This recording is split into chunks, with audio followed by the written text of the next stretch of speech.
Hey y'all, I'm back with another book review and just finished Faith Alone by R.C. Sproul. So I will say that this is a very heady book. Like, it took me so many times to read through it, and this is the book that I decided to go through, or my dad wanted to go through with me, because we go through with each one of my parents. We pick a book and we go through them together, and so this was one that we went through together, and like we would read it and reread it and reread it, and like have to go back and talk about that section, then come forward again. Like, it is such a heady book. Still a great book, but like prepared to be like challenged and trying to like understand it, because it's just a lot of knowledge. It's a lot of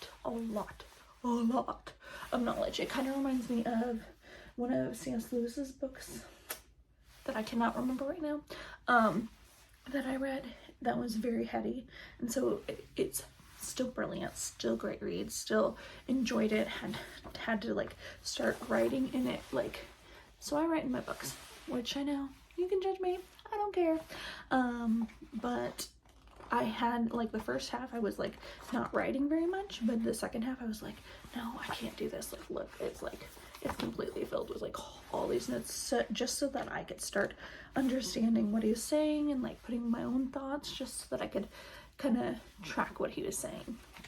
But it was still such a good read, and it made me see the two sides of the Reformation, between Catholicism and Reformers, and see why it was so crucial that the Reformers called out the Catholic Church. And I think that is so important to like know why Christians and Catholics are different.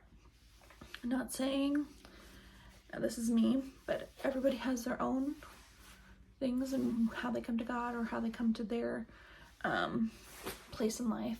But for me, like, I'm a Christian and I believe in God, and it's really like helps me to understand more of this perspective of Christianity, and of the perspective of knowing why we're different and what was fundamentally different. And there was something in here that struck me.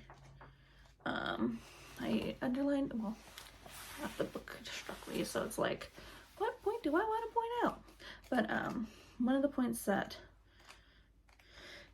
it was the difference between Mormons, Jesuit, or Mormons, Catholics, and Christians, and oh, here it is, and Jehovah's Witnesses. That's the other one. The whole key of the reason why Christians are different, and Christians and Catholics are different from Jehovah's Witnesses and Mormons, is that Jesus is God. That's like the fundamental reason. And I think sometimes we just don't know that. I probably learned it in school, but I didn't remember it. But like knowing that that's the fundamental reason why they're different. And it's important like to know that Mormons and Jehovah's Witnesses just think Jesus is a good teacher. He's not God. And I think that's really important when we're approaching people, or like talking to other people of different faiths, because like if you don't know where they're coming from, you kind of get jumbled up in your own head. At least I do, because I'm like, well, why is it so different? Why blah blah blah. There's also other reasons why it's different that I don't quite agree with, but it doesn't matter. We just have to know why we believe what we believe. At least that's what I think. No matter who you are, you should always know why you believe something. My boyfriend challenges me all the time, being like, why do you really believe that? Not so sassy. Well, kind of sassy. But the fact that he challenges me so much to know what I believe, it really is just so helpful for life, to know why you think this way and why you do the things you do. Anyway, so totally recommend this book, but prepare to be challenged. I hope you all have a good day, and I'll see you next time.